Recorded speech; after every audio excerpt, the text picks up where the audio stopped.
Everyone, how you doing? Hope you're all doing really well. I'm glad it's the end of the week. Time to check in on my mother, and she's okay. I went around and see her earlier. Although she just said my quality of life is non-existent, Martin. And I thought, yeah, I agree with it. You do get to a point in life when you get to my mum's age where you're not likely to have quality of life. It's just something you've got to say goodbye to. It's very sad when you see that. But I think it will come to us, in time. Eventually, our quality of life will not be what we've come to expect over the years. There'll be less and less things that we'll be capable of doing, even simple things. So I said to her, Mum, please, Mum, calculate everything you do. Even if you get up and you've got to go to the bathroom, I want you to calculate everything.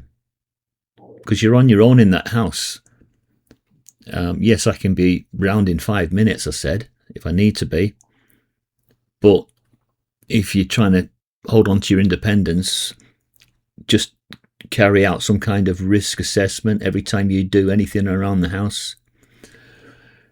Don't carry too many things and walk at the same time. Anyway, I just gave her some really, really sort of professional advice on method statements, risk assessments, even around the house, just so that she's forewarned. I didn't want her to feel that she's abandoned, so that's why. And she's not abandoned, and she should never think that. But I feel as if I've got to say something to her because she's down in the dumps at the moment, and that's obviously because she can't get to Kingdom Hall and what have you, and that's what she likes to do, get there. And that's why she's saying her quality of life is just not there. Anyway, I took on board what someone said in a reply on one of my posts about having better lighting. And that is what I did. I went and brought one of my panel lights from the other room in, and I've just got it here. It's just there. I'll show you. I just got to get hold of this camera and spin it round.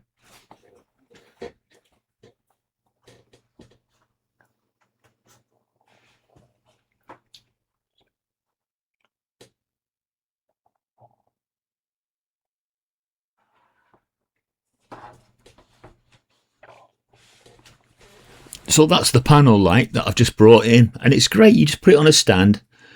You can set the kelvins and the temperature gauge, the temperature of the light between like what you call, is it daylight hours or daylight light, and then you can alter that, give it a cast, give it a tungsten feel, and that's and it does actually make a difference with your camera. Especially if, let me find something. It makes a difference for this kind of thing. You got good lighting, and so the camera sensitivity picks things out pretty quickly because of your good lighting. With bad lighting, you're not going to get the speed of the autofocus with bad lighting. So yeah. So I do take it on board what people say when people leave comments. Of course I do. But I never get offended, no matter what they say. Excuse me, even if they say something that is critical, I don't get offended. Like, life's too short to get offended about things like that. I'm too thick-skinned anyway. I've always had crocodile skin me when it comes to comments, so I never get offended.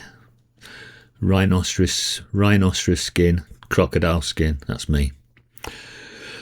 I'm not going around to see my mum later for tea. I've got a bit of a cough. I don't want to put that up on her, but yeah, she's a bit down in the dumps at the moment. And all you out there that have got elderly ones that you've been looking after, it's heartbreaking, isn't it? Seeing them a shell of their former self when you know what they used to be able to do and the energy levels that they had and then you see that they just can't do the most simplest things. It's heartbreaking, but it's a reminder that this is going to come to us all, because we're not capable, are we, of extending one day to our lifespan. You know, when our time is up, it's up.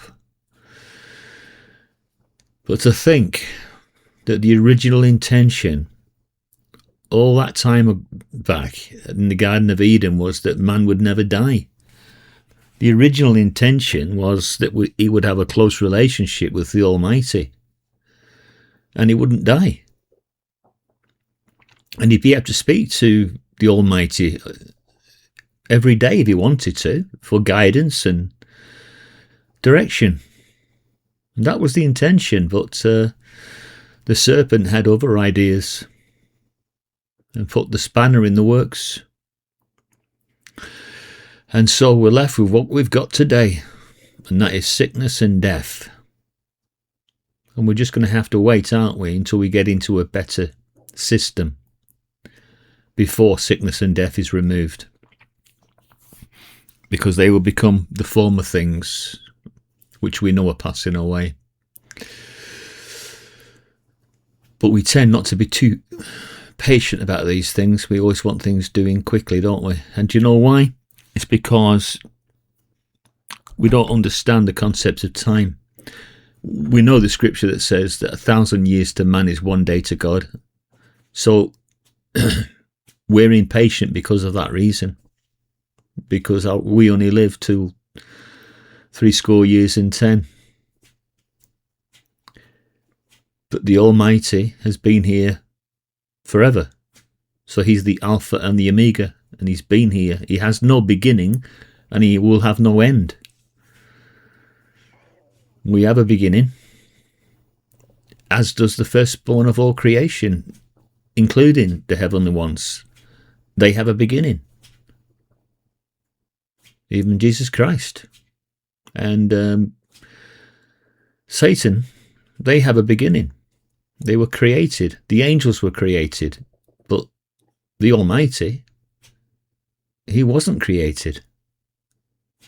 And it's very, very, very difficult for a human to understand how something can always be in existence, because we govern our thinking by time. Yeah, I've often thought about it, this situation, and then I've come to the conclusion that, yes, I'm impatient, and admit it, I will admit that, yeah. I'm impatient because I want things doing in my time, in my lifetime. And that's, I think, what happened to some of the governing body when they were making false predictions. I think they wanted things doing and prophecies fulfilling in their lifetime, like Freddie France. And they never gave any thought to it carrying on, because they wanted to wrap it up while they were on earth, while they were in a position of authority in the Watchtower Bible and Tract Society. And that was a big mistake, to do that. Anyway, I shall see you